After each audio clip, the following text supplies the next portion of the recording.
Assalamualaikum warahmatullahi wabarakatuh.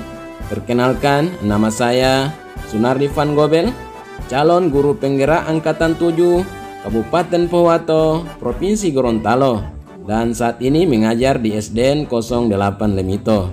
Video ini merupakan demonstrasi filosofi pendidikan dari Ki Hajar Dewantara dan implementasinya di sekolah.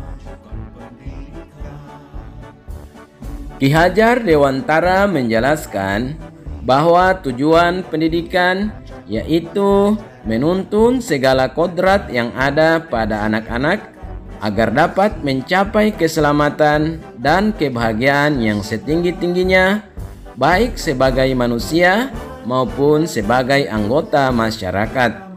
Oleh sebab itu, pendidik hanya dapat menuntun tumbuh atau hidupnya kekuatan kodrat yang ada pada anak-anak agar dapat memperbaiki lakunya, bukan dasarnya hidup dan tumbuhnya kekuatan kodrat anak. Dalam menuntun laku dan pertumbuhan kodrat anak, Ki Hajar Dewantara mengibaratkan peran pendidik seperti seorang petani atau tukang kebun, dan anak-anak seperti biji tumbuhan yang disemai dan ditanam oleh Pak Tani atau tukang kebun. Tumbuh dan kembangnya biji tumbuhan tersebut tergantung Pak Tani menanam dan merawat sesuai dengan jenis biji tumbuhan tersebut. Dalam prosesnya, guru menuntun anak untuk menemukan kemerdekaan dalam belajarnya. Namun, dalam menuntun ini, guru memberi tuntunan dan arahan agar anak-anak tidak kehilangan arah dan membahayakan dirinya. Ki Hajar Dewantara juga mengingatkan agar para pendidik untuk tetap terbuka namun tetap waspada terhadap perubahan-perubahan yang terjadi, di mana dalam hal ini pendidikan anak berhubungan dengan kodrat alam dan kodrat zaman. Untuk melaksanakan pendidikan yang menuntun pada siswa, guru diharapkan mampu untuk melakukan apa-apa yang menjadi semboyan pendidikan dari Ki Hajar Dewantara.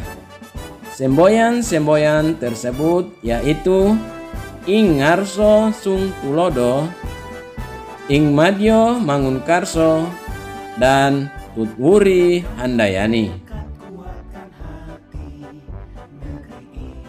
Adapun implementasi filosofi pendidikan Ki Hajar Dewantara yang telah dilaksanakan di sekolah saya antara lain: 1. Membiasakan saling bersalaman antara guru dan siswa setiap selesai apel sebelum masuk ke kelas masing-masing.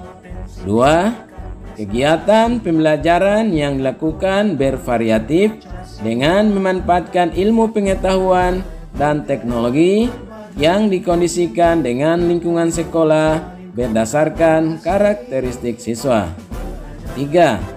Dalam kegiatan pembelajaran di sekolah juga, kami membimbing, menuntun, dan mengarahkan siswa sesuai dengan bakat dan minat masing-masing siswa. Yang keempat, setiap hari Jumat selesai apel pagi ada kegiatan zikir bersama karena di sekolah kami 100% beragama Islam. Setelah itu dilanjutkan dengan olahraga senam. Demikian dari saya. Sekian dan terima kasih. Semoga video ini bermanfaat untuk kita semua. Tetap sehat dan tetap semangat. Salam guru penggerak.